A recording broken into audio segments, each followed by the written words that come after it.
I'd like to thank you for inviting me on the show. It's such an honour to be here, and I'd just like to say that when I'm not playing Xbox with my mate Thor, I really like to listen to my favourite podcast, Pop Culture Pasta. Hey, Doug! Doug! Oh, that's right, Doug's dead. Pop Culture Pastor.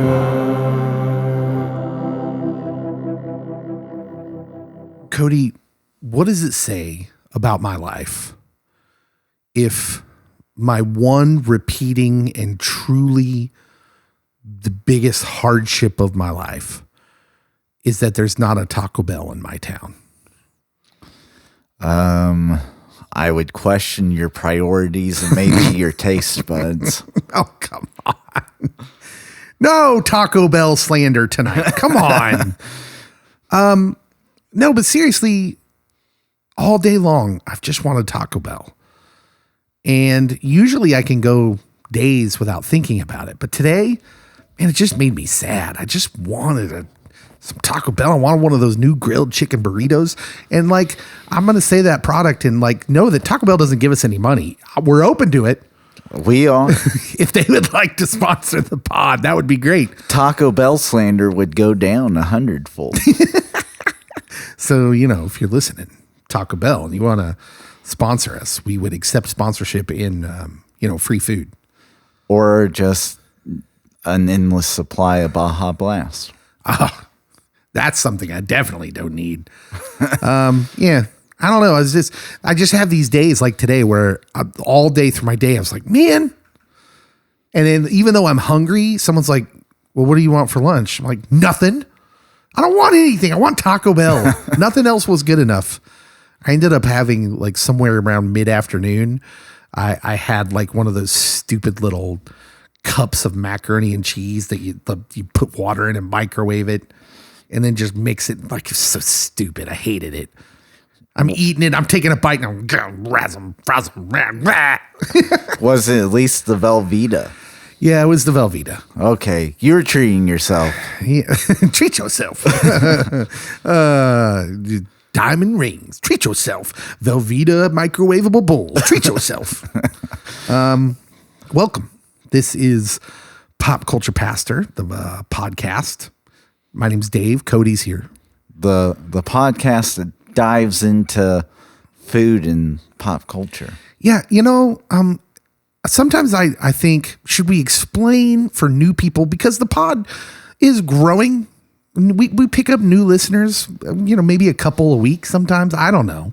It's hard to keep a handle on that, because millions upon millions each week.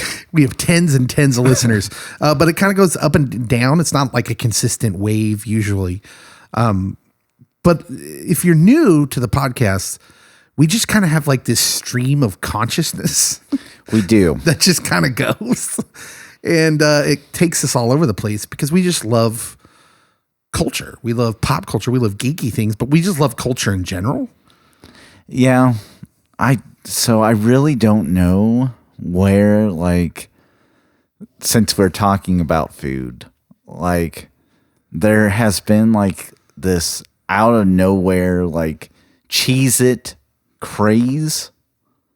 I enjoy Cheez-Its. Don't get me wrong, but like, people are like wearing Cheez-It hoodies.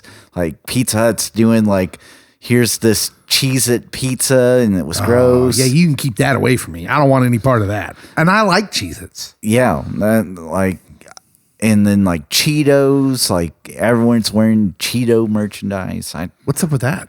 I don't know. Are they like NASCAR drivers? What? I don't understand what's happening.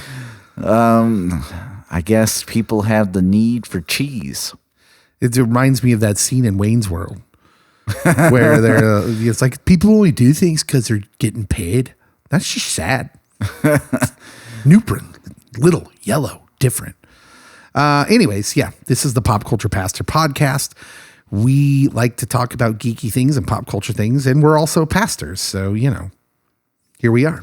All the things. We start off just talking about news. Jeremy Renner had a bad week, you guys. Very bad week. He plays Hawkeye, of course, in the MCU.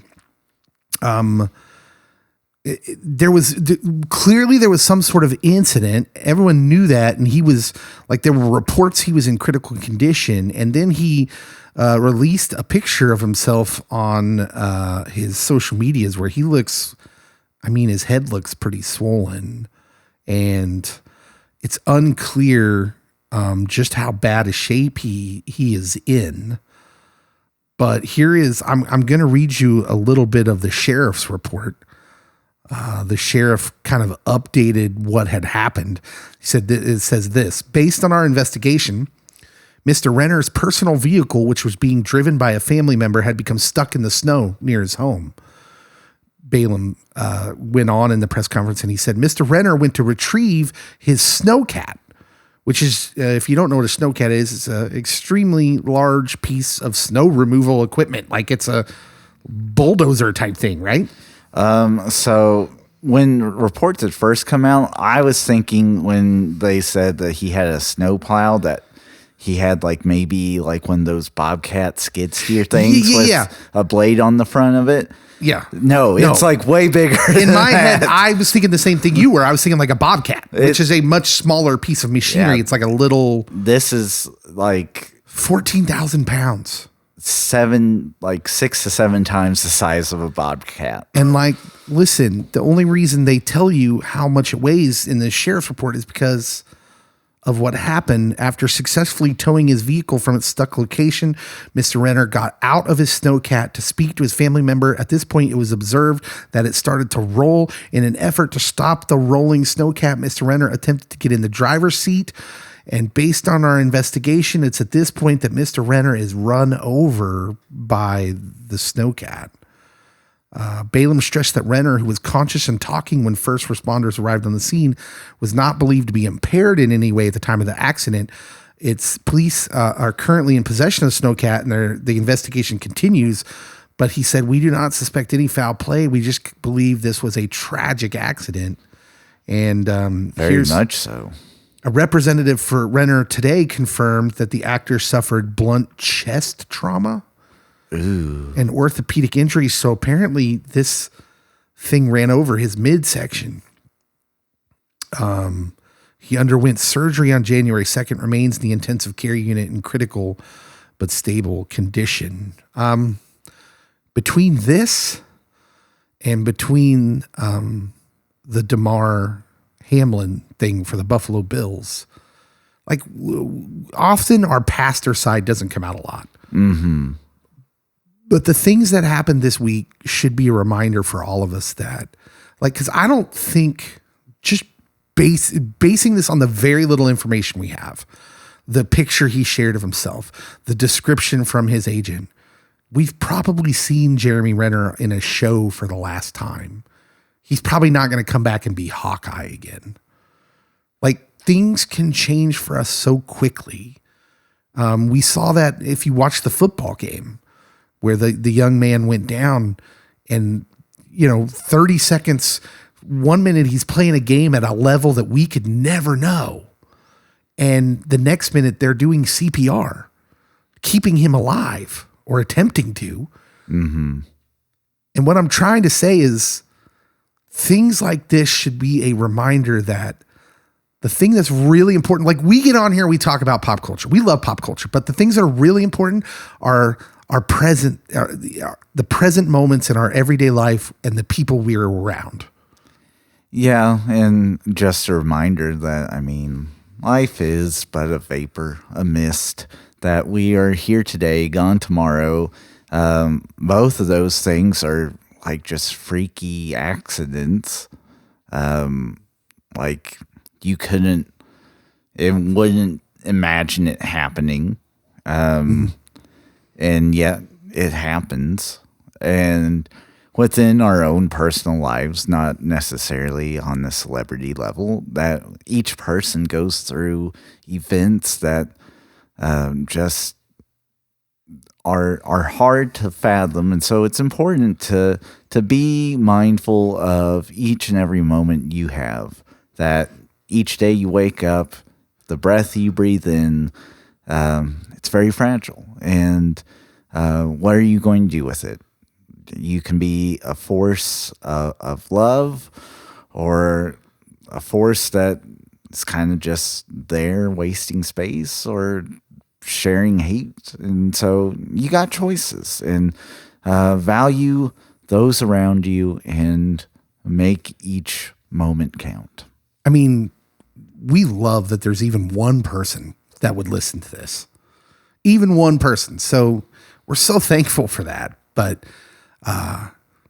yeah, if anything, we can look at things like this with people we follow, people we've seen in movies, people we follow in sports, and we can just take the reminder, the best way to honor them moving forward is to be present in your day to day and with the people you love, and to not take moments for granted. And certainly you can, when you're driving and stuff, and we're not saying, hey, you shouldn't listen to podcasts. That would be counterproductive. It would be. We love that you listen, but don't forget to be present with your loved ones. And then, we feel like we can say that, and then we can move on to other news. But of course, our thoughts and prayers are with Jeremy Renner and Damar Hamlin. There's not a lot of information about Damar really as of yet, but it seems what little's coming out seems to be trending upward. Yeah, and like the thing with these incidents is it's real easy to get caught up in the gossip, and the gossip really doesn't matter. What matters is that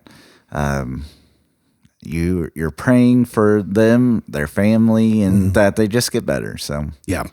Moving on to more geek stuff. Let's talk about James Gunn and Peter Safran and the DCU. I'm here for it. Like, we've been talking about this for, seems like a few weeks now. And just a little bit, it seems like a little bit comes out each time. And it's possible now, based on some things that he has said, James Gunn has said, is that maybe it won't be a full reboot. That somehow some of the actors might survive the moving into this, in particular, Zachary Levi's Shazam and John Cena's Peacemaker, which I think Peacemaker is so loosely tied to the DCU that I think that was probably a good bet, and that it was received so well that was a good bet to survive anyways. And it was a James Gunn directed property. Right. But he has already confirmed that Henry Cavill's not returning. Also stating there's zero likelihood of a scenario in which every Snyderverse actor gets recast. Gal Gadot's Wonder Woman is out, and it seems like what he's going to do is follow maybe the Batman's lead and do young Superman and young Wonder Woman, because he did say in another piece of news this week that young Wonder Woman would be around in the first few years of whatever plan they're gonna, like, sometime this month they're gonna kind of roll out their plan. Yes, and I almost wonder if it really all hinges on the one movie that I'm most hesitant to watch, and that's The Flash. Oh man, because The Flash can reset a whole bunch of things just because they're doing Flashpoint. Yeah. And so why is everything they put out so cringe? They put out this picture this week, Cody, of, like, it was the Flash, the DCEU Flash. There's Michael Keaton's Batman on the right, and then on the left was this other Flash who had like this weird head shape. And I'm like, what is happening here? Oh. He looked so weird. Well, I mean, you're going to have multiple Flashes. Yeah, but he looked weird. That looked like no Flash ever. And maybe it's not a Flash. Maybe it's one of Barry's villains. He was definitely a Flash. It was Ezra Miller. He was just in a different suit. Yeah, that whole thing, man. I am lucky I haven't seen it. So I am lucky, and I will be thankful that I'm not in charge of the one who has to promote that. Yeah. Although right now the way too early reviews are saying this is amazing. Okay. But again, it's way too early. So. According to Variety and their sources, the plan of DC Studios co-head James Gunn and Peter Safran is described as, quote, a broad but not blanket reset. This means that Aquaman, Shazam, Blue Beetle, Peacemaker series could be incorporated into the new DCU. Clearly not Aquaman, though. Well, not Aquaman as Jason Momoa. Yeah, there seems like they seem to be going a different direction with Momoa. But the article does point out they have the full backing of Warner Brothers Discovery on their plan, which, we're just kind of waiting patiently to hear. Blue Beetle's gotten some good buzz. I'm here for Blue Beetle, even though that's not a comic I've ever read. So yeah, it was weird. So it's got the young man from Cobra Kai in it that played Miguel. And the weird thing about that is that was one of those movies that was when he what's his name came in and was axing everything. That was one of the things that was going on there. And he was like, not that though, which was made your eyebrows go up. You're like, oh, okay. You just like cut Batwoman, which was completed. Oh yeah. He was ready to go out into the world. And you were like, nope, but Blue Beetle we're not touching. So like, it made you think, oh, that's a tax write-off, that Batwoman movie. So like, it makes me think that Blue Beetle might be just like kind of one of those under the radar, secretly might be kind of good type things. I hope. I don't know. It's interesting. They'll probably release it sometime this month on what's going on, their full plan, but I'm interested to see. And I still have a lot of hope in whatever James Gunn and Saffron are going to cook up. Speaking of Superman, Congressman Robert Garcia. You familiar with this guy? This sounds made up, but you can keep going. Representative for California's 42nd Congressional District. New one. He's a brand new guy. Okay. He's a Democrat. And when this guy, he grew up as a young immigrant from Peru, this Robert Garcia, and he learned English from reading Superman comics. Nice. And when he is sworn in as a representative, he will be sworn in with a copy of the Constitution, his citizenship certificate, a photo of his parents, and a vintage first edition of Superman #1 on loan from the Library of Congress, which I thought was really cool. Hopefully that is wrapped up tight. Nick Cage might try to steal that one. Yes. He said this, quote, I came to America at the age of 5 as a Spanish speaker. As a kid, I would pick up comics at old thrift shops and pharmacies, and that's how I learned to read and write in English. Superman's the first comic I read as a kid. He was an immigrant from another planet who was raised to believe in truth and justice, and those are things I value. So definitely there's a personal connection there. This dude's my new favorite congressman. I didn't have a favorite before. I don't care if he's got an R or a D. He grew up on comics. They were a companion to him. They influenced his life. And man, I identify with that. We would be friends.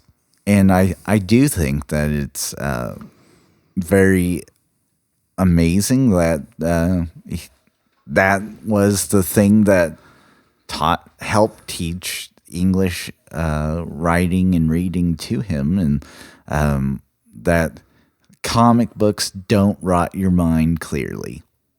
Yeah, right. Take that, Mom. Well, and the great thing about this is this more proof of what we believe here at Pop Culture Pastor, and that is, hey, these stories matter to young people, that they have some positive thrust into our lives.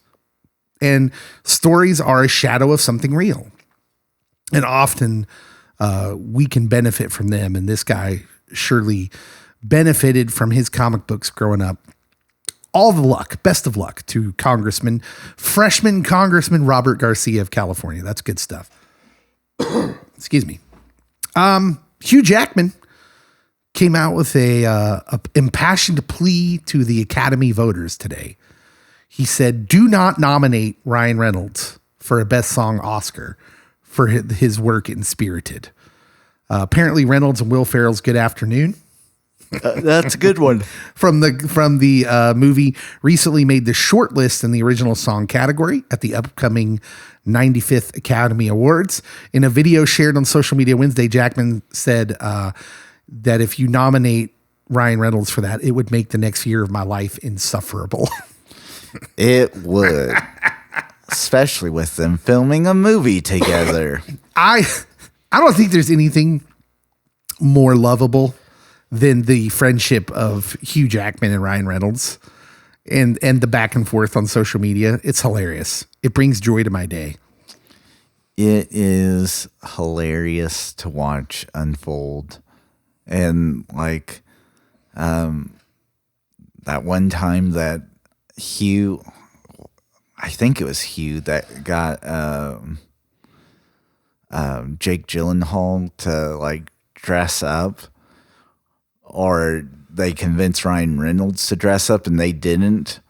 Like one happened, and then like Ryan Reynolds is looking overdressed at this function that they're at. It produced a great meme. It did. Yeah. Basically, what I'd like to say is that Hugh Jackman and Ryan Reynolds are a national treasure. We talk about that and how we use that term too much, but in this case, they're in the Canadian and Australian national treasure, respectively. And watch out, because Nicolas Cage might steal them. But we took them because that's what we do. America. America, baby.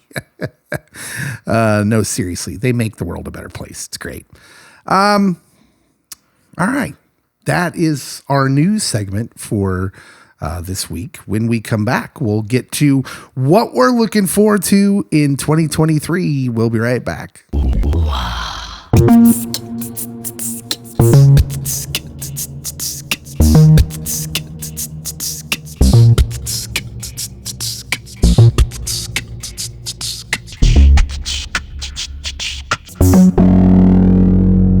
Okay, welcome back.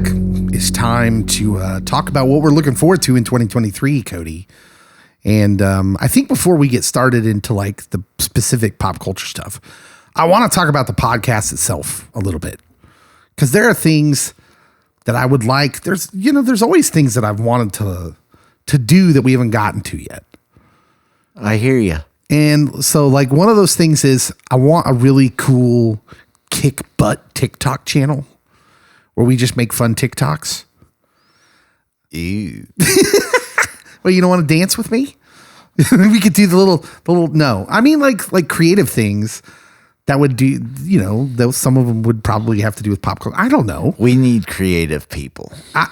I'm sort of creative. I'm just not, I need help. I'm good. Okay. So I'm good in creative brainstorming sessions with other people, because often I have a good idea. I just don't know how to execute it, or I can't flesh out the full idea. I can just bring you a part. Yeah. And that's where I'm at.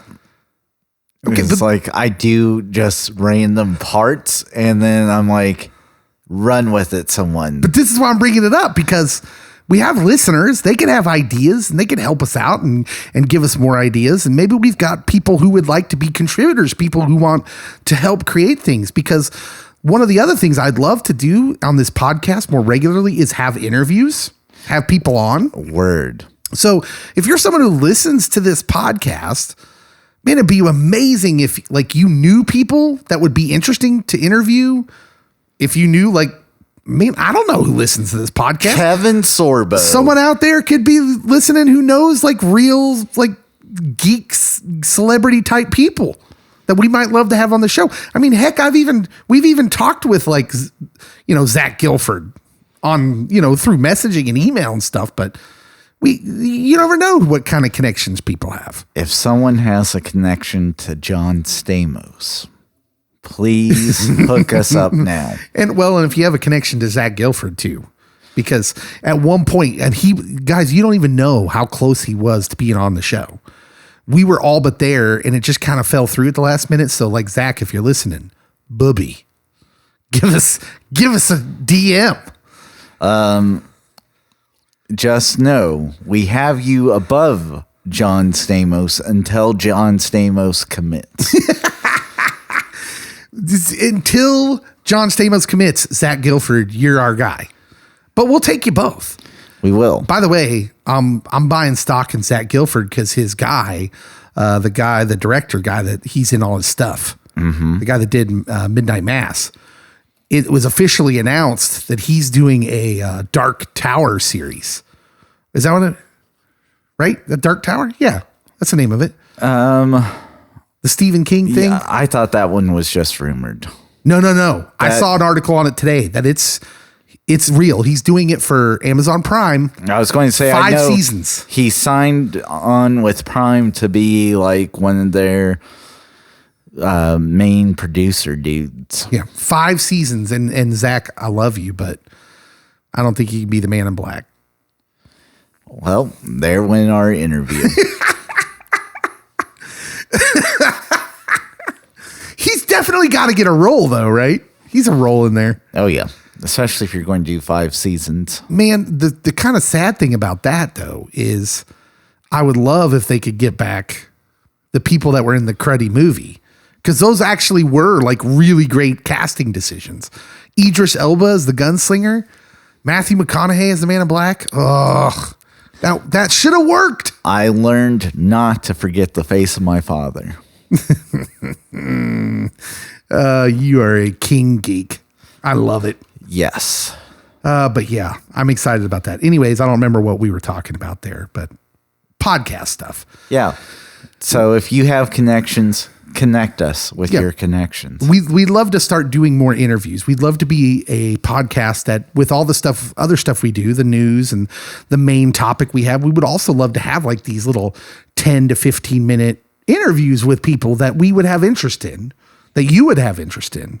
So if you have those kind of connections, man, get in touch with us. Follow us on social media if you haven't and send us a message. If you're friends with Sergeant Slaughter, hook us up. Harrison Ford. Anywhere in between those two. That's a pretty big leap from Sergeant Slaughter to Harrison Ford.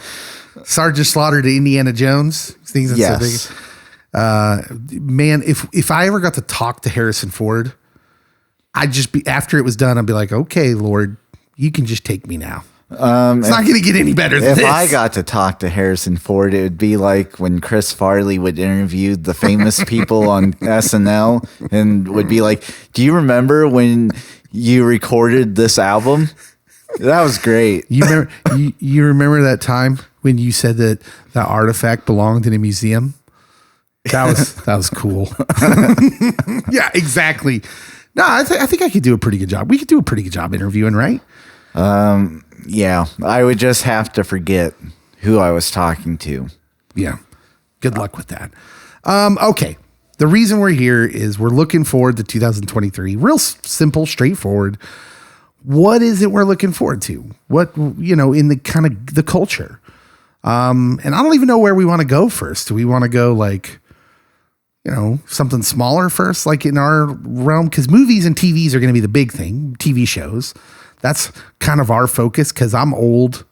I don't really play a lot of video games. Are there video games? I'm sure there are that you want to play. I know there's a new Zelda coming out. The kids love that. I probably won't play it. The issue with like certain titles is that they're limited to certain platforms. Yeah. And I don't want to be rude, but the platform that Zelda belongs to really has not produced a great console probably since the GameCube, and even the GameCube has mixed emotions. So here's the problem: is I'm probably the Nintendo console is probably in my future. I have a 4-year-old currently who loves watching YouTube videos of other people playing Mario Party. Ew. Like he'll just sit and watch it. All the mini games. It's just mini games over and over, and he's not even the one playing. Nope. I'm like, what is happening right now? I do not support this world. And he's like, Dad, the good guys won. I'm like, well, thank God for that. I was on the edge of my seat. I didn't know what was going to happen, but I'm thankful. And he calls him Moigi instead of Luigi. Moigi won. Like, wonderful. I had a kid in case management. He would call him Squeegee. So yeah, I'm guessing there's a Nintendo Switch in our future at some point as he's getting up in age. Yeah. Or if they come out with a new console. Is there any? I don't follow video game news enough. Is there? So I think with COVID, like delaying like the importing of chips, that it has delayed the console makers from progressing too far on other consoles, because there's still a shortage of Xboxes and PlayStations and all that jazz. Yeah. And I looked through like kind of a list of some of the video games coming, and I know that I recognize names, and I understand like, oh yeah, there's a new Street Fighter coming out, which is interesting because that's kind of more from the time when I was into video games. So I know that that's going to be one. The Star Wars Jedi Survivor game, kind of the sequel sort of thing to Fallen Order, which I know was a game that a lot of people really, really liked. And there's a Company of Heroes game. I don't know if you remember Company of Heroes. There were these games like that Company of Heroes improved on, which were like the military fighting games where you just kind of clicked and all your dudes would go to that area. Right? I can't remember what those were called. Yeah. I had roommates that loved those games, and I was never really interested. There's an open world Harry Potter game that my oldest daughter's really excited about. Assassin's Creed has a new game coming out. An Assassin's Creed Harry Potter game? That would be kind of cool. That would be too intense. But yeah, this is the kind of thing where it would have behooved us to have a guest on the show to talk about video games. I mean, it would be nice if Madden would actually fix their game. No, that's not happening. And then the game I was most looking forward to, they pushed back another year, so it's not coming out till 2024. Get over the college football game. You don't know how great it was. Just go back and play the old PlayStation 1 version. I didn't have a PlayStation 1. Ew. Wait, you didn't? No. Okay, go back and play the PlayStation 2 version. No, I didn't have a PlayStation 2. What were you doing? How did you fall in love with college sports games when those were like the best ones? I had a GameCube, and then I went to a 360. I sold the 360 and got a PS3, but I didn't have college football on the PS3. Everyone knows that the Nintendo versions of sports games were always worse. Do you want to know what the best sports games ever invented were on? What console? Do you have any guess? Tell me. The most realistic games that ended up with like the best, most realistic stats, Sega Genesis. Ew. Sega Genesis. Ew. EA Sports never put out better games than they did for the Sega Genesis. Let someone tell you the legend of NHL Hockey 94. NBA Live 94. Those games were amazing. I had NHL 98 on the 64. Might have been 99. And Kobe Bryant courtside 1 and 2 were bomb.coms. And Ken Griffey Jr. Slugfest. Holy cow. I played a lot of hours of Ken Griffey's baseball. But here's the thing. NHL 94. Okay, first of all, I've been to one hockey game in my life. It was in Topeka, some minor league hockey team. Yes. And it took about 2 hours. Total time I spent watching hockey, about 2 hours and 20 minutes in my life. So add on another 20 minutes of snippets of hockey in the Olympics or whatever. The amount of time I spent playing NHL 94 on the Sega Genesis is absurd, because for so little amount of hockey I've watched, my knowledge, like I say things like, oh, 5-hole, slap shot. Chuck. He got chucked. That's icing, sir. See, I know the terminology, and I've barely watched any hockey because I played NHL 94 on the Sega Genesis. How have you watched so little hockey? That's slashing. I don't know, because watching it on TV is not very exciting. The wall's in the way. You can't always see where the puck's at. Oh, so like I grew up, anything sports, I was just watching, and especially if my parents weren't commandeering one of the TVs, like I'm tuning into something sports. Even hockey, I'm watching like the Stanley Cup playoffs until you get to the finals, and then I'm rooting for the Red Wings. Yeah. Do you know why? because you're younger than me. If you'd have grew up in my generation, you'd been watching Saturday morning cartoons. And then when that clock rolled over to noon and they put on like ABC's Wide World of Sports, you'd be like, this is garbage. What is this nonsense? Or like when I was a kid, they also had like the celebrity games. Oh, yeah. Oh, my gosh. Like, because you hadn't lived till you see the fall guy try to do the javelin. So they still do that occasionally. Like Chris Paul did a bowling tournament. Yeah, but Chris Paul is a world-class athlete. I'm talking like, hey, here's Suzanne Summers doing the pole vault. Like, why? Why? That was a thing. Because step by step. I don't remember what we were talking about. Now all I can see is David Hasselhoff running the 400 by 100 relay. Oh, you can't hassle the Hoff. So Yeah. Flowing in the breeze. Yeah, we were talking about sports video games. Yeah. Anyways, I was just trying to explain that I'm not big into the sports video games anymore, but I was back when they were good. But now, every time I hear someone talk about Madden now, it's always in a derogatory sense. yeah.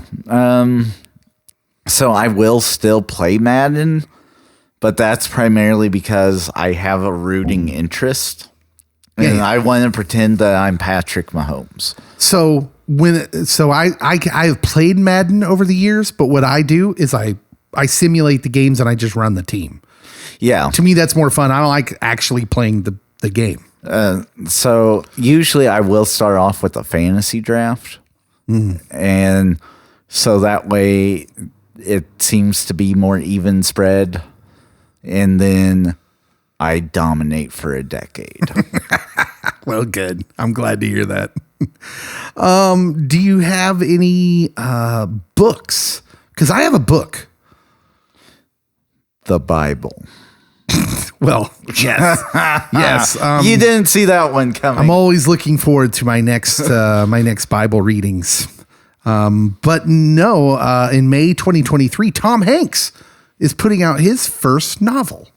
What? His first, so he's written things that weren't fiction, apparently, or he's written a collection of short stories.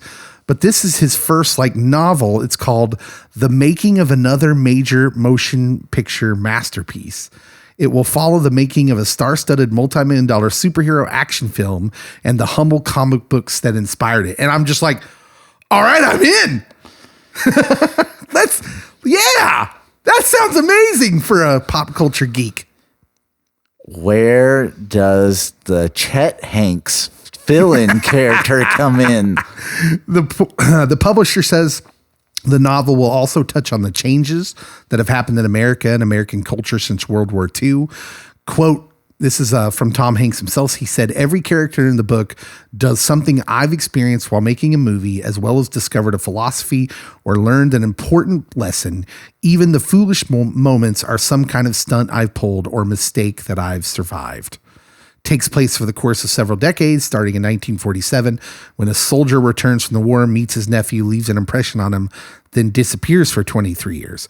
After reconnecting with his uncle, the nephew now creates underground comics. So like comic book culture is like going to be big in this novel. Oh, Tommy. Yeah, I'm excited about that. Tom Hanks. Can we get Tom Hanks on the show? We're really pushing if we could get Chet. Oh my gosh. Dude, I'd take Chet.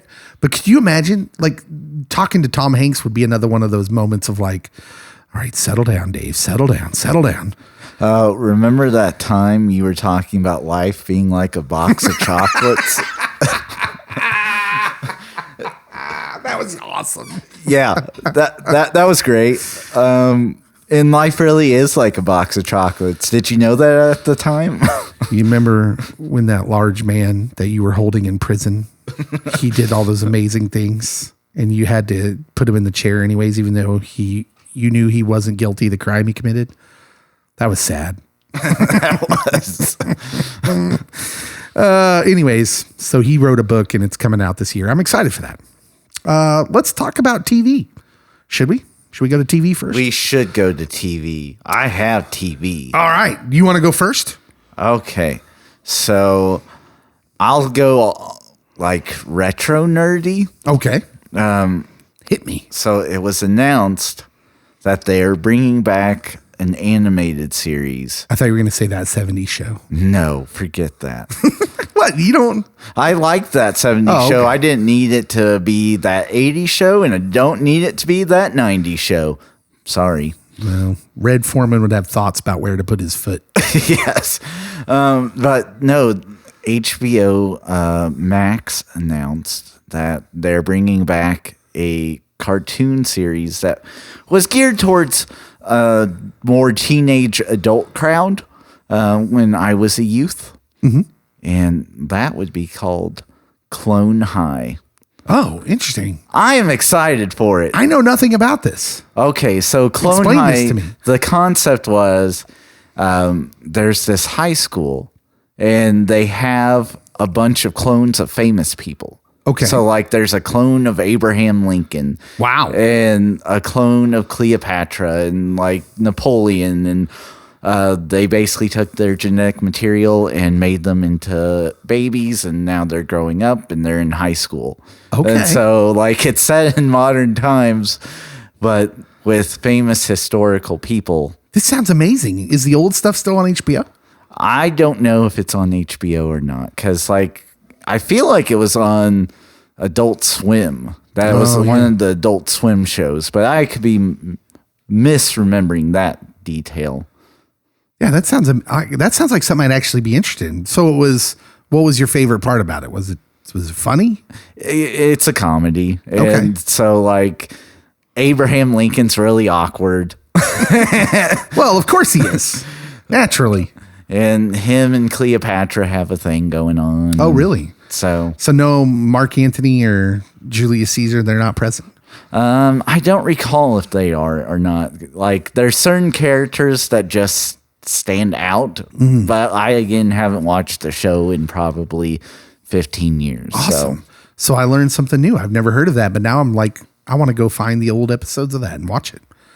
I'm also going to go HBO Max, and I'm going to go, and this is going to shock you, because I had this rule that I won't watch things inspired by video games. And then Uncharted got me to break the rule, and it wasn't bad. Like, it was a decent movie. Tom Holland, little Marky Mark.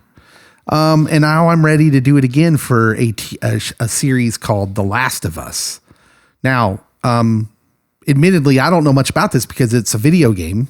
Oh. Mm-hmm. And apparently it's like, I don't know if it's zombies or some kind of spin on that.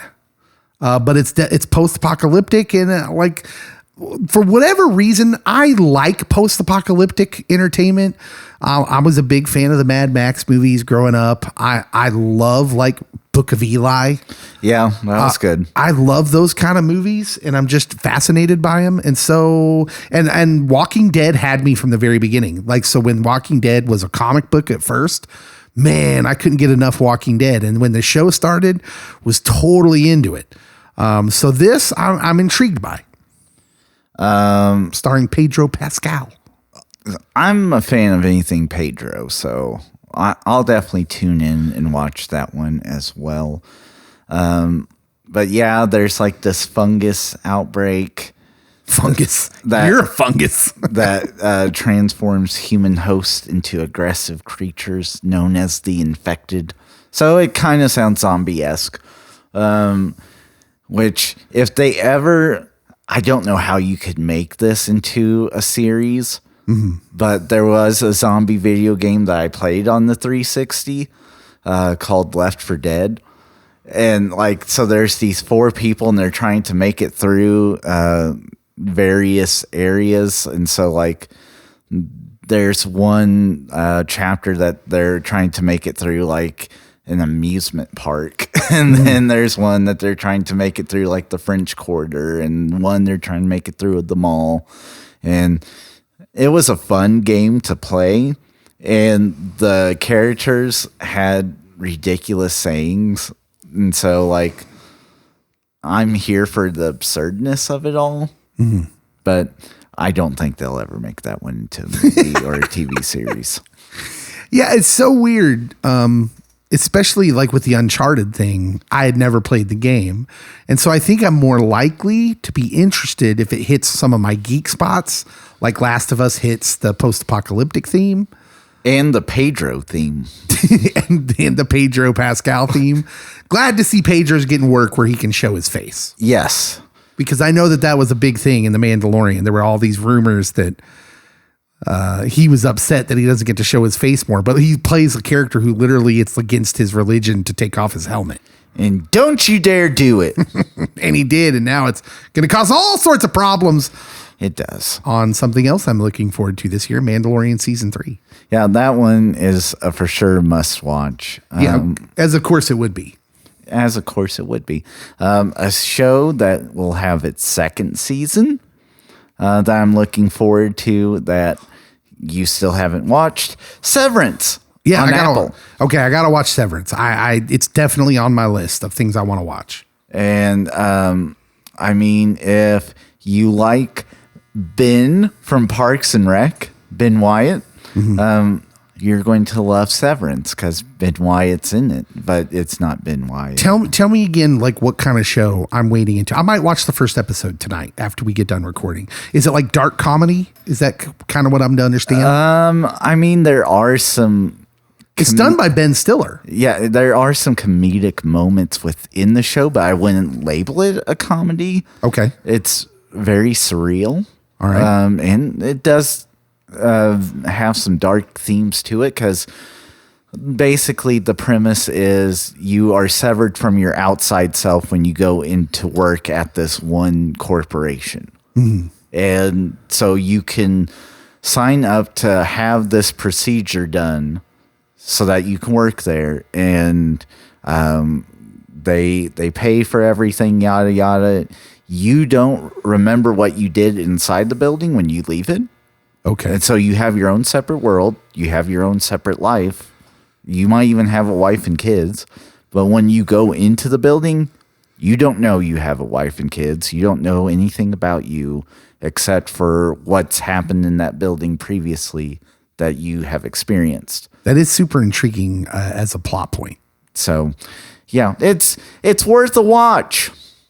Okay, so there was a movie back when I was a kid that probably I was too young for, but I eventually saw it, called Fatal Attraction. Familiar with this. Glenn Close, Michael Douglas, really famous movie where basically he has kind of a tryst, an affair, and the woman becomes like, she has mental instability. She's psychotic. She seems great at first, but then when he like wises up and says, man, I shouldn't do this, I'm married, she goes bonkers. She goes crazy. This is why you don't even think about cheating.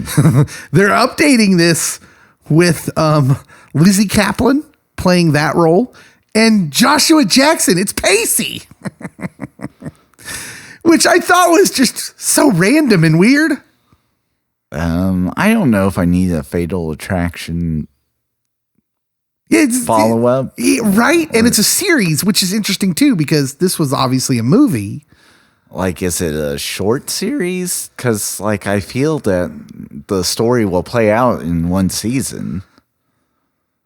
Yeah, I mean, I would think it would have to be. I'm looking at, like, a little write-up on it, but it doesn't really say whether it's, going to be what kind of series it is. It seems like it couldn't be anything that would take place over many seasons, right? No. I don't know. That'd be weird. What's next on your list? Which is from the directors and producers, writers of Lost, a show I haven't watched that you really like. Yeah. And I just figured, like, man, if you like that show, you'd probably like a Lost rewatch. Maybe. I don't know. We should do a separate podcast where we do a rewatch and do one episode at a time. That would be amazing. That would take forever. Yeah, we don't got that kind of time. That's like the people that tell me that, oh, I'm on my 7th rewatch of Supernatural. All 15 seasons. Start with one episode at a time. That's what would be amazing to realize, that if your career was like you worked at the Ringer and you just watched stuff and made podcasts. Yes. That would be amazing. If we could just do that and get paid, that would be wonderful. So, Bill Simmons, if you are listening. Once again, I am here to ask you, Bill Simmons, if you would hire us or just pay for our podcast. That'd be great. Either or. Okay, what were we talking about? From. From. So, season 2, we might get answers if they can actually get out of this area that they're trapped in, this loop. Yeah. Or are they permanently stuck? Are they going to survive? Where does the food keep coming from? These are the questions that I have. Why does the talisman things keep people safe? Sounds a little under the domey. A little bit. Kind of Lost-esque from what I've been told. Mm-hmm. Of course, it's from the people that made Lost. So, yeah. But evidently, they actually have an end in sight. Where when they started Lost, they did not have an end in sight because they didn't know if it would be a hit or not. Justified. City Primeval. Raylan Givens is back, baby. Slim Jim Tim. Raylan Givens, played by Timothy Oliphant. And man, let me tell you something. I am here for that. So excited for this show. And I'm only sad that it appears our guy's not going to be on the show. Walton Goggins? Walton Goggins is not on like the cast list, which makes me sort of sad because how are you going to have Raylan without his nemesis, his adversary, who was, by the way, in that show, wildly entertaining. Oh, yeah. When he had Crowder's Commandos. That was great. It'll be set in Detroit. It features Timothy Oliphant, of course, returning as Raylan Givens, U.S. Marshal. And if you were a fan of the first show, what can you say? Just a great show. Evidently, I need to read the books that Justified is based on. Oh, yeah. Those were, who wrote those books? Same guy that wrote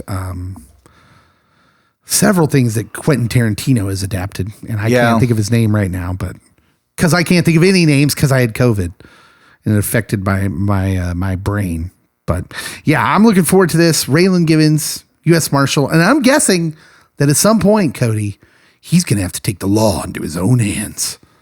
Because he always Of course does. he does. Yeah. Elmore Leonard. Yes, Elmore Leonard. I had Leonard in my head. I couldn't think of Elmore to save my life. Yeah, so he wrote Jackie Be Brown. Cool. Be Cool. I think he wrote Jackie Brown. I maybe? believe so. Yeah. If not, my bad. Yeah. So yeah, looking forward to Justified. Always here for some more adventures from Timothy Oliphant's U.S. Marshal. What do you got next? So this is a Disney Plus and a chance for Marvel to get on track, as the kids say. Mm-hmm. I don't know if Marvel's off track, but Echo. Well, okay. So there's a chance this might get pushed. If it does, I'm over Marvel. Yes. Swearing off my allegiance. What? Echo's going to be the tipping point for you?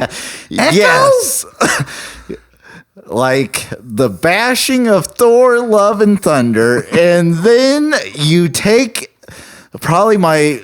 Why are you so obsessed with Echo? Because I thought Echo was like a really cool concept character. And that I'm like, this is kind of neat. I like it. All right. I mean, listen, I'm a huge Marvel nut. And like they said that Echo might get delayed till next year. And I was like, whatever. Okay. Are you going to delay Agnetha's show? That's also one that's rumored to be pushed back. So like, so you're getting rid of my two favorite Disney Plus shows. They announced that there are 3 shows that were going to come out in Disney Plus. This was like, I don't know if this was a big rumor or if this was an official announcement, but Secret Invasion, The Samuel L. Jackson as Nick Fury, that one, the girl that played Daenerys in Game of Thrones. The other one was, what was that other series? Okay, I'm going to look it up. House of Harkness. Marvel series 2023. No, Agatha House of whatever was not one of the ones that was rumored to be coming out. I'm just saying, like, from the Hawkeye series, I think Echo. Loki season 2 was one. Okay. So, I mean, I'm going to watch Loki season 2. They have Secret Invasion, Loki season 2, and I'm not really sure what the other one was because this article's not listing it, which means this article's trash. Trash. Not Daredevil. It's too soon for Daredevil. Secret Invasion, Loki season 2, Ironheart. Ironheart was the other one. Yeah. Those were the 3 they said definitely coming this year. I didn't need an Ironheart series. I don't really either, but I think it's important to where they're going with Armor Wars movie. Yeah, and because I think what's happening is they've got a plan to bring Robert Downey Jr. back in some capacity, and I think Ironheart and Armor Wars are a big part of that. I read a rumor that the hand that's sticking out of the ocean is going to be important. Yeah, that it might be a source of adamantium, which is a big deal in the comics, which we have yet to see in the MCU.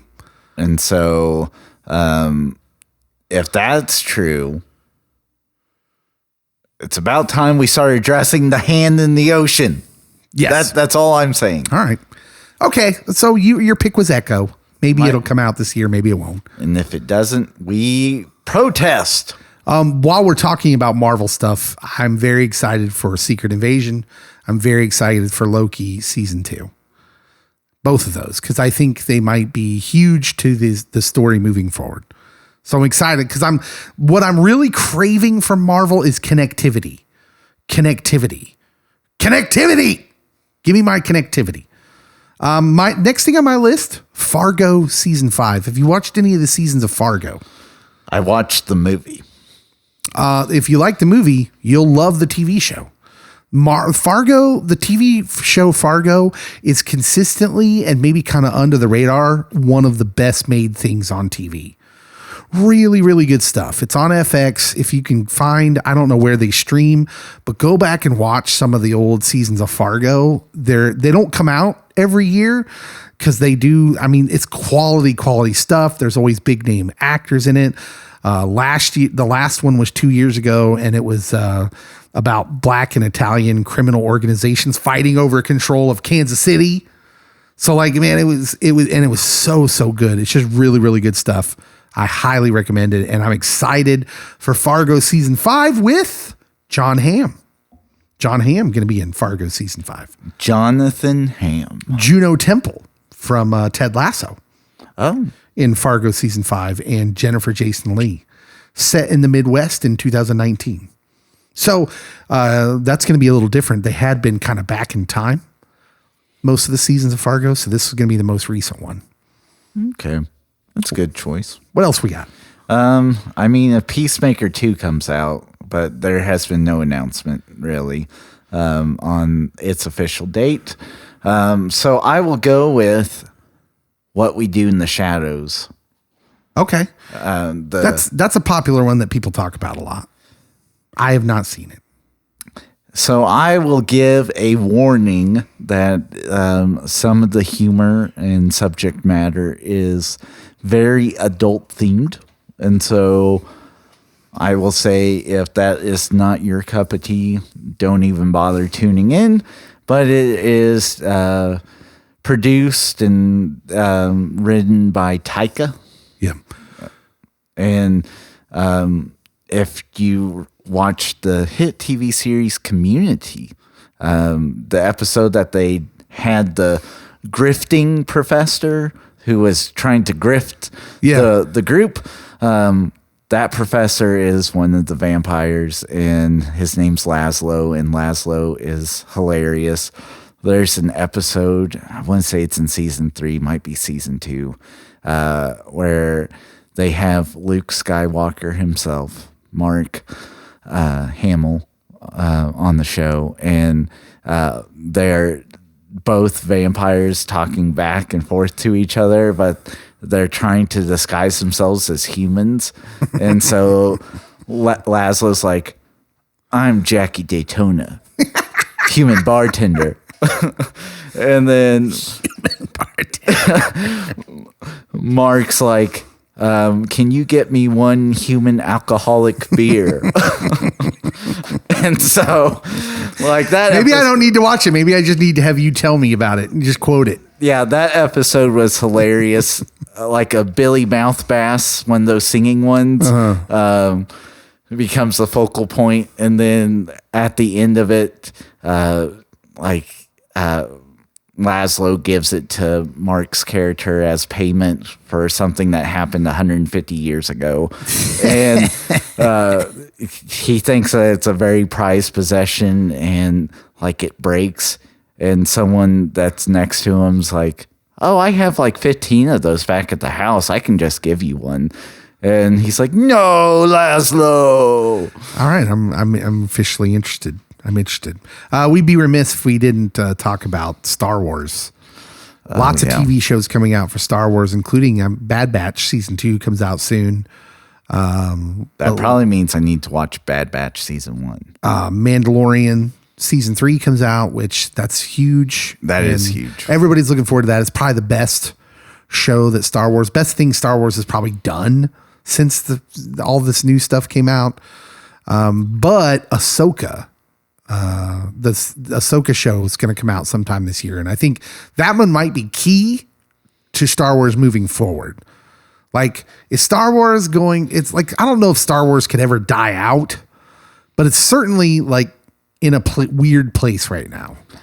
I think that it could go the way of Star Trek. I could see that. Yeah. It's still talked about but it has a hiatus of popularity, and then like they'll release a couple shows that just target this now niche group instead of it being a broad group like it once was. Yeah, that's a good example. Star Trek's kind of weird. It's weird fandom now compared to what it was when I was a kid. So yeah, that's coming up, and so that's pretty much sums up my TV. Do you have any question? More? Yeah, question. Does the last season of Ted Lasso come out this year? Unknown. Yeah, I know. I can't even. Let's move on to movies. Cody's first movie is 80 for Brady. I probably will watch it. Oh, man. I don't know, man. I saw a commercial for it, and I was like, there's not enough money in the world you could pay me to make me go see that. A bunch of old ladies who love Tom Brady. I mean, and if I'm not mistaken, loosely based on a real life story. Is it really? So, it is based on a true story during the 2017 Super Bowl.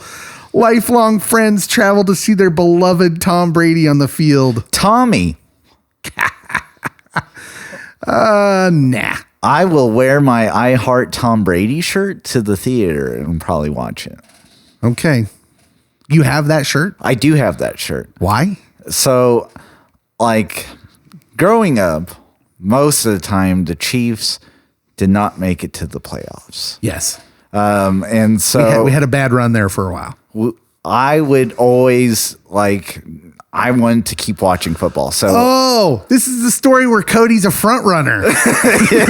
No, because I latched on to Tom Brady right after Drew Bledsoe goes down. I'm like, I don't like Drew Bledsoe, but what did Drew Bledsoe do? Except almost die on a sideline. Well, I feel bad about that. You saw when he got hit. Like, Yes. So people forget about that. But that dude got, a punctured lung. yeah, I Yes. mean, just crushed. But I wasn't a Bledsoe fan. Okay. So He like, bled so much he needed a transfusion. That's what Chris Anyways. Anyway, yeah. So like Tom in the Patriots, like they make it into the playoffs. I'm like, okay, I'm going to keep going with this team because it was a defensive team, and I like defensive teams, and so. They make it to the Super Bowl and they're going against the greatest show on turf. And as a Chiefs fan, I'm not rooting for the other Missouri team. Sorry, Kurt Warner. How dare you? And from then on, I'm like The American underdog? I am a Tom Brady fan. And so when I got married, my wife's family just thought it was funny that I would talk up Tom Brady as the GOAT because he hadn't won like 2 or 3 Super Bowls at this point. So he's only like at 3 or 4. And I'm like, he's the GOAT. And so one Christmas, my mother-in-law gets me a gag gift of a shirt that says, I heart Tom Brady. And it has like his face in the heart. Wasn't a gag to you. It wasn't. And I don't know how I feel about any of this. I wore it out in public so much that Leah's like, will you stop wearing this? So, yeah. You're still a front runner. They were not a front running team. So, Do you want to go first? Do you want to tell me a movie you're looking forward to? okay. So, this one's a weird one, and I'll probably be watching it this weekend or next weekend. Oh, no. Not the robot one. Megan. No. That. I'll go ahead. So this is more my wife is really looking forward to it, and I'm just intrigued by the concept. I don't know if it's going to be hot trash like I'm expecting it to be, or if it actually is going to have some interesting parts. But the concept of like attaching your kid to basically a robot or electronics, and then there being dire consequences is really a good allegory for where we're at as a society. Yeah, so that's interesting. I guess for me, okay, so I'm Gen Z. So for me, this is like a return of a very popular genre from the 80s of technology will kill us, you know, like It will. And, Terminator, RoboCop, like and even before then, I mean, there was a Westworld movie. Westworld. Yeah, Westworld was huge And- in like the late 70s, early 80s, I think. And then you get the Westworld series that just got canceled. So Yeah. Okay. I'll give I'm it a chance. If intrigued. you're into it and you tell me it's good, I might give it a chance. But the commercials look ridiculous. I had to watch the full trailer just because like I was never in the room when the commercial was on. Yeah. So And it's sort of like there's some weird things in that trailer that made me feel like weirdly uncomfortable. well, so at the Chargers Rams game, there were people dressed up like the robot. Oh, yeah, And that's that was weird. it was Super creepy. Yeah. Which I blame that Smile movie because they had people at like all the baseball games Yeah. doing the weird smile. Okay. Yeah. I got a movie and like, listen, this dude does not deserve our trust because he has like his movie repertoire or his what he's done over the last 10 years has been wildly inconsistent. But doggone it if M. Night Shyamalan cannot cut a trailer. Night. Knock at the Cabin is the name of the movie. Director M. Night Shyamalan, his latest psychological thriller type movie. Basically, premise: family gets taken hostage by 4 strangers who demand their sacrifice to prevent an apocalypse. Dave Bautista, Jonathan Groff, Rupert Grint from Harry Potter movies. Harold Potter. Yeah. It's a story based on author Paul Tremblay's The Cabin at the End of the World. So my wife's read that. Oh, she has. Okay. So she's really looking forward to this because she knows what the book has. Okay. So here's the problem. So it features like I'm very nervous about M. Night here because M. Night in his recent stuff has a tendency. Okay, so like he played around with the themes in the signs well, where you can tell M. Night might be anti-faith, is what I'm about to get to, right? Although Signs kind of plays with it really kind of well and and very intriguingly and fascinating way. But I'm very scared that this is going to be some allegory and commentary on religion. In which case I'm going to be like, so my wife didn't spoil it for me. She said throughout the book, like, so what you see in the trailer where they come upon a kid out in the woods, or the kid comes upon a bunch of strangers out in the woods, however you want to look at it. And they say like, the world's going to end. And I'm sorry that we have to do this. That's verbatim from the book. okay. And that throughout the book, you think it's going one direction, and then like you don't know where it's going, and then it's like the last 15 pages, you know what's going on, and you're surprised by it. And so, like, it sounds right up M. Night's alley. But I will say that if he is the one that adapted it for the screen, did the writing for it, I'm even more hopeful, because a little known fact about Moon Knight is he wrote the Stuart Little movies. You didn't know that. I didn't. And now you do. He wrote the screenplay for Stuart Little. Okay. No one saw that coming. No, I didn't. That was an M. Night twist. That was M. Night worthy. You're welcome. What's your next movie you're looking forward to? I'm sticking with the weird. And it's kind of scary. Evil Dead. Rise. Okay. Comes out April 1st. I mean, is this a continuation of the most recent one they did that was like actually trying to be really, really scary? Even though at the very end of it, the post credits, you get Bruce Campbell going groovy. Yes. See, I'm all here for anything Bruce Campbell and anything that relates it to the old ones. Yeah. I don't know if I need it, if it's just going to be like, what if we did this as a straight up horror movie? I'm like, nah, I'm out. Yeah. I actually really like the campiness.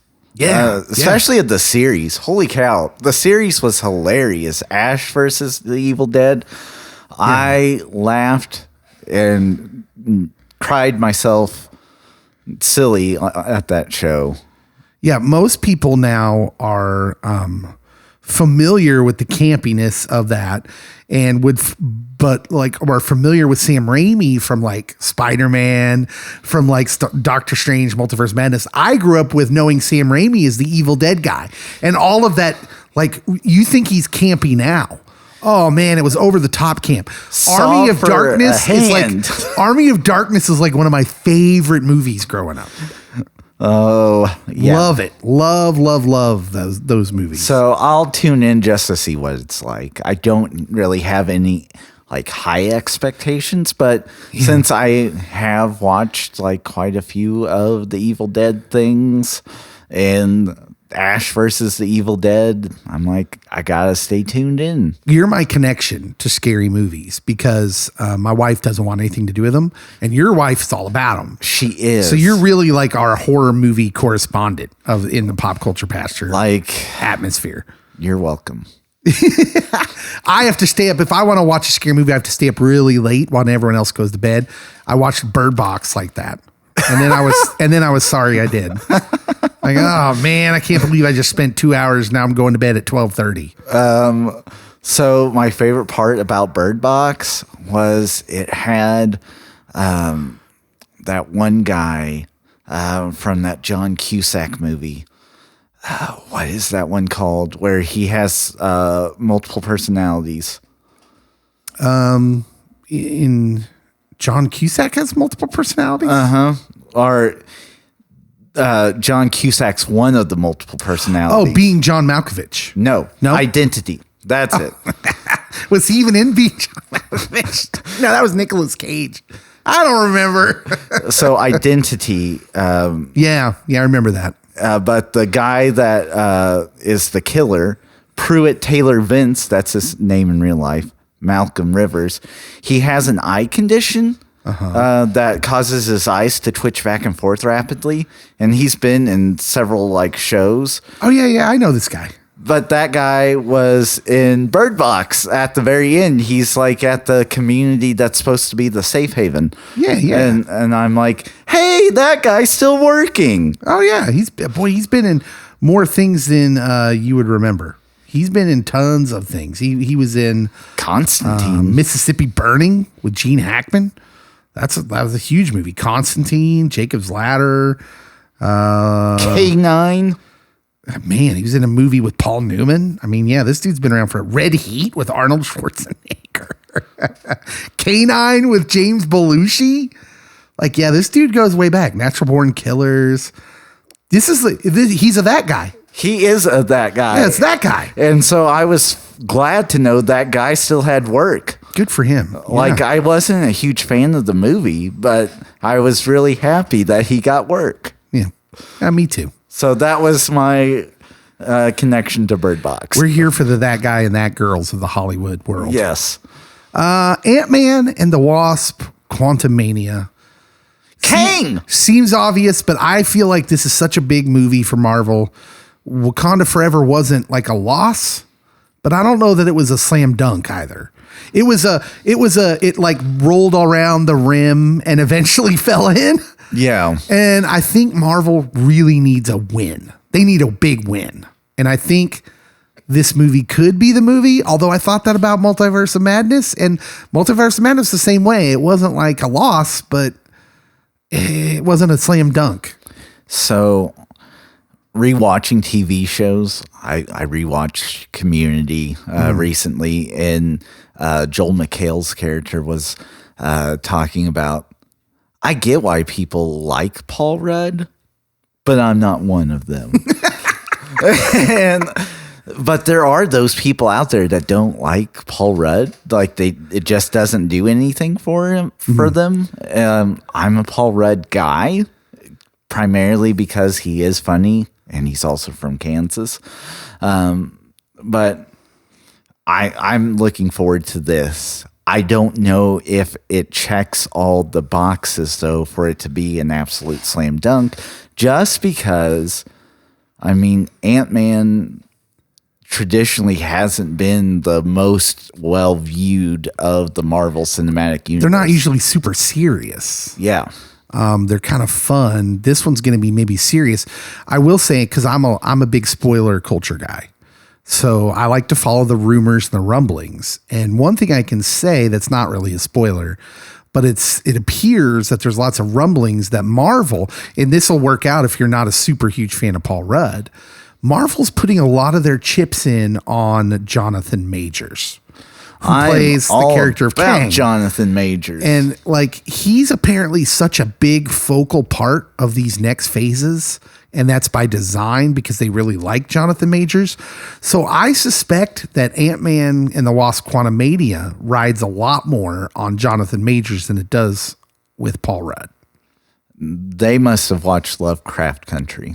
Frankly, I'm here for it because I love Jonathan Majors. Oh, yeah. I think he's amazing. Which launches into my next viewing. Oh, yeah. Hit me with it. Creed 3. Yeah! Still haven't watched Creed 2. Yeah! But I'm here for Kang versus Killmonger. Hey, yo, you want to watch my movie? No, Sylvester's not in this one, I don't think. He's not. It's just Creed and Jonathan Majors. He's quickly becoming one of those dudes where when he's on screen, I can't take my eyes off him. Yeah, I still like, did that movie come out about the like World War II Top Gun? excuse me, I think it comes Fighters. out maybe this month or next month. I don't know. Okay, so that one would also be on my to watch list, and it's primarily because of Jonathan Majors, and also it has Hangman from Top Gun Maverick. Yeah. Well, that guy's stock is going up, huh? Evidently, if you have a plane movie where there needs to be some combat maneuvers, you get that guy. Well, okay, so Creed 3. Creed 2 was okay. Still haven't watched it. It was a fun diversion, especially if you're a big fan of Rocky 4, because the Dragos show up. Of course. And it was okay.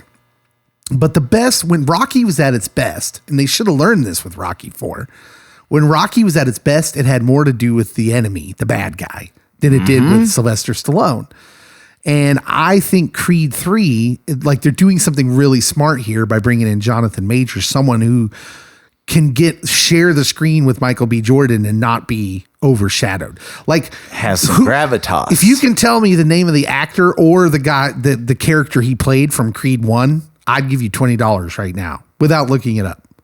I don't know. Yeah, you don't know, because it's like he's so little, like he doesn't take up any space in your consciousness. Whereas this movie, yeah, I think they're making a really smart choice, and I would not be shocked if Creed 3 is a lot better than people think it's going to be. Again, Jonathan Majors. Yeah. Buy the stock now. Yeah, here for it. Here for Jonathan Majors. My next movie coming out in March, Dungeons and Dragons: Honor Among Thieves. So I'm going to watch it. There's no reason it should be good. There's no reason. That's my thought. But the trailer, I'm quietly, cautiously optimistic. Like Chris Pine is like the baseball player who you bring off the bench as a DH or a pinch hitter who just hits like 300. He doesn't hit for a lot of power, but he just comes in and he does the things you need him to do. He's like a utility player. And he's like surprising when he is forced into action, he becomes like one of the best players on your team. He's just kind of surprisingly under the radar, but really kind of entertaining. He's sort of the best part of the first Wonder Woman movie, in my opinion. Because Gal Gadot is, I don't know. I was never that enamored with Gal. Is it Gal Gadot or Gal Gadot? I always say Godot, but it could be Gadot. Yeah. Chris Pine is just quietly really good. And he's like that trailer, I actually laughed a few times when I watched it, which I was not expecting. Because if you'd have told me, Dave, hey, are you looking forward to that Dungeons and Dragons movie? I'd have been like, what Dungeons and Dragons movie? And also, no. That's going to be capital J junk. But the trailer looks promising. And now I'm like, okay, I'm here for it. So Chris is, for Kansas City sports references, the Ben Zobrist. Yes. Yeah. From the World Series run. Yeah. Yeah. That he just does it all, but like he doesn't do anything like tremendously great. Mm-hmm. He just does it. But we wouldn't have won a World Series without him. Yeah. Yeah. And this movie might not be good without him. Good call. Next. So, oh my goodness, there's so much. Should I blow your mind with one? Yeah, blow my mind. July 21st. I think I might actually watch this movie. Okay. You're building up the anticipation here. You got all quiet. Margot Robbie and Ryan Gosling in Barbie. Like, I don't deny that this could be some very clever, like funny take on it. Like, it looks like it probably would be that, but it's not something I find myself super psyched about. I don't find myself psyched about it, but I see people that I trust on social media, like talking about it, tweeting about it, like pumping it up. And I'm like, gosh darn it, I might be watching this. Yeah. Yep. Okay. Hey, I'm curious. I don't know that I'm excited, but I'm curious. And so it was really weird. Before Margot Robbie was to play Barbie, it was supposed to be Amy Schumer.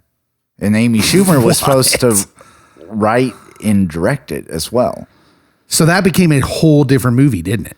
Yes. Because with Schumer, it would have been more like, I think it would have been more of a commentary of like Barbie influence on women, right? Beauty standards. I mean, it's still going to be that, right? It has to be. And I think there would have been more dark humor to it. Yeah. Where I think that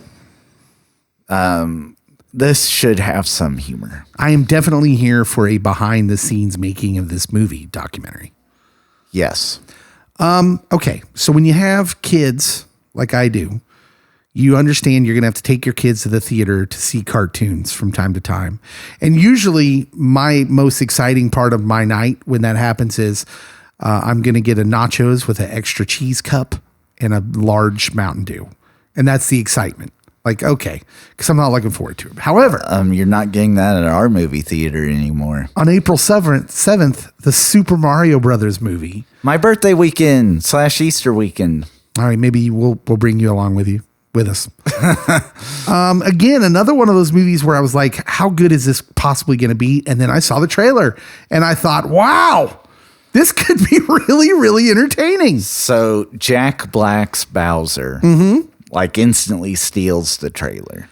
Chris Pratt and Charlie Day as Mario and Luigi, respectively, I think is sort of genius.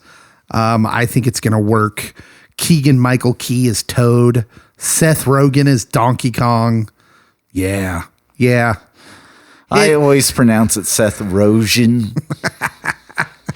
I think the trailer looks amazing. And again, just really, really excited about that. Okay, so we're winding down on my list, but I'm not quite at the end. I'll go with the DC property that I'm most looking forward to. Not the Flash movie, although the Flash is the one that's being hyped up quite a bit right now. It will be Shazam. Yeah. Gosh, I want Shazam to be good. I want it to be good just because I like, Zach. But I mean, I feel like it's so wrong what they're doing. That like these movies are basically lame duck movies, unless they somehow keep him. But then James Gunn has to answer to, why are you keeping them and not Henry Cavill? Well, it's because Henry Cavill attached himself to The Rock. Don't attach yourself to The Rock unless you want to attach yourself to The Rock. Yeah, you won't be a part of the new hierarchy. Okay, you want to do some rapid fire? Okay. Guardians of the Galaxy Volume 3. So that one wasn't a rapid fire. That one I think is going to be a tearjerker. Okay, well let's get into this. Give me, you think it's going to be sad? So I think everyone and their moms is dying in this one. Man, that's the favorite part about the Guardians is it's more lighthearted. I don't know how I feel about that. It's Gunn's last one. I know. It's Batista's last one. I believe Chris Pratt has said this is his last. And so, I mean, not many are going to survive. Sean Gunn's probably dead. Disney's not probably keeping the enemy's brother. I mean, who do you think's going to survive it? I don't know. Mantis is like the only person that's coming to my head. Maybe Nebula survives. I don't know. Mantis, Nebula, definitely not Rocket. Yeah, this has to be Rocket's last. I could see Star-Lord continuing Chris Pratt just because he's a big name. And if he, listen, if Chris Pratt goes to Feige and says, yeah, I'll keep making Marvel movies, they ain't going to say no. Does Groot die again? Yeah, I think Groot's gone. Groot, Rocket, they're expendable. There's multiple rosters of the Guardians of the Galaxy. There are. And Groot and Rocket are only on one specific iteration. Star-Lord's on a lot of them. You get the acting appeal of a Brad Cooper, and you just assume Vince is. I sadly think Rocket's a goner. Oh yeah, the trailer makes it like crystal clear that there's a real chance. I'm not ready for this. I'm not ready. That's why it wasn't a rapid fire one. Go ahead. You got another one? So, the new animated Spider-Man movie. Okay. Yeah. Spider-Man Across the Spider-Verse. That one I'll definitely be tuning in. Like, look, I'm looking at it the same way I looked at the first one. On paper, this shouldn't work. Should not. This shouldn't work. And then you went and saw that first one. You're like, that was the best Spider-Man movie I've ever seen. Until No Way Home.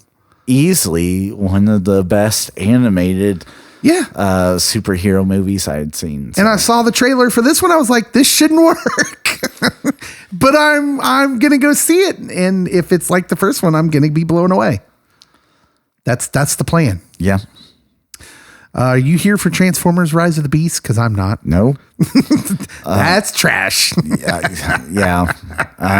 Oppenheimer will blow me away. Yeah, well, so we're big fans of Cillian. Yeah. Cillian Murphy. Is that his name? That is. Yeah.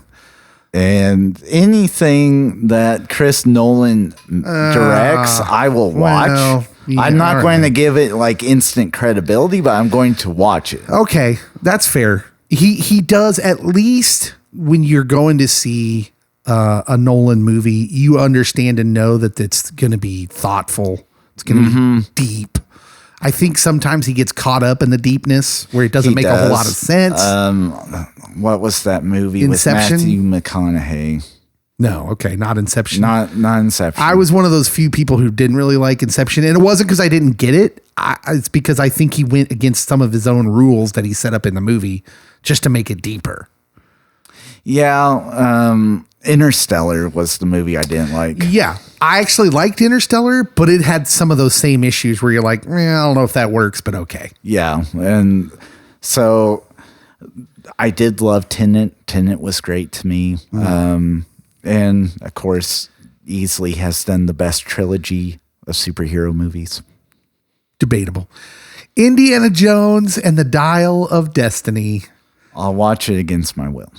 Man, okay. So as much as Kingdom of the Crystal Skull has me gun shy, the technology where they can bring in Harrison Ford and he can basically play his young self, which it appears like, so the thing I didn't want was a bunch of old Indiana Jones. I'm not interested.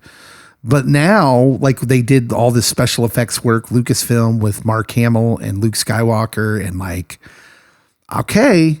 And in the trailer, you see a lot of young Indiana Jones, and I'm like, okay, this is wildly interesting to me, and I'm going to give it a chance. We mentioned Barbie and Oppenheimer. Cillian Murphy's quickly becoming another guy. Like if he's headlining something, I'll watch it. He's great in. I don't know if you watched the TV show about the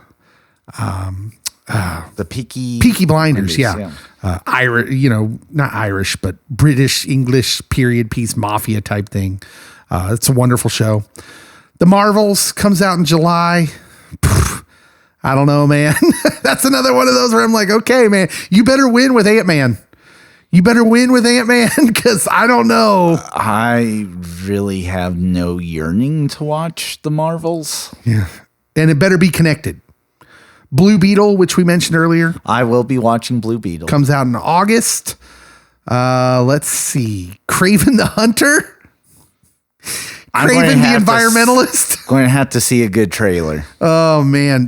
Did you know they're redoing The Exorcist? Like they're remaking The Exorcist. The original. That could be intriguing. Yeah. Comes out in October. All right. Dune Part 2 in November. I need to see Dune Part 1. The problem. Okay. So I was listening to someone else talk about Dune, and like the big sticking point with Dune is like, maybe I liked it, but it was so long and slow. And I'm like, yeah, we knew that back in the 80s when they made a Dune movie, and it was like, this is super boring. Yeah. I don't know. We'll see. Wonka? Did we need a Willy Wonka prequel? Do we need man, what I'm really wondering is how Willy Wonka met the Oompa Loompas. How did that all come about? Did we need that? If you have Timothy Chalamet, you do what you can. Yeah, I mean, I'm curious. It could be good. Don't know. It has Mr. Bean in it. Hey, Mr. Bean, man. That's a good selling point. Anything else before we go that you're looking forward to in 2023? No, not really. I am looking forward to the inevitable return of the double-decker taco at Taco Bell. I'm gonna will it back into existence. But that's it. That's all we got for you. Yeah. No matter what happens in 2023, I hope we have a lot of nerdy fun together. A lot of it. And, it's good to enjoy the past. It's good to be here in the present. And it's okay to dream about the future. Wow. Where did that come from? I mean, I'm thinking about because you listed a book. Dude, that was like out of a movie. It was. I'm thoughtful sometimes. Shed a tear. That there's books that I'm going to go back and read that have already come out, have been out for a while. And there are things in the future that look awesome that if God wills it, I'll be watching. But in the here and now, I'm going to enjoy what I have. I think with the loved ones that I have it with. As far as what you can look forward to, maybe next week we need to do a Be Kind Rewind. We haven't done one of those in a while. Maybe we'll put a little poll on the site. Hey, that's neither here nor there. We're just thinking out loud. Yeah. What are you looking forward to in 2023? Comment on the post that we make for this pod on our social media. Tell us what you're looking forward to. As usual, make sure and subscribe to the pod if you haven't already. Give us a rating. Give us that 5-star rating. Write a review if you're able to on whatever platform you're on. That helps us out a lot. Thank you so much for listening, and we'll see you next week.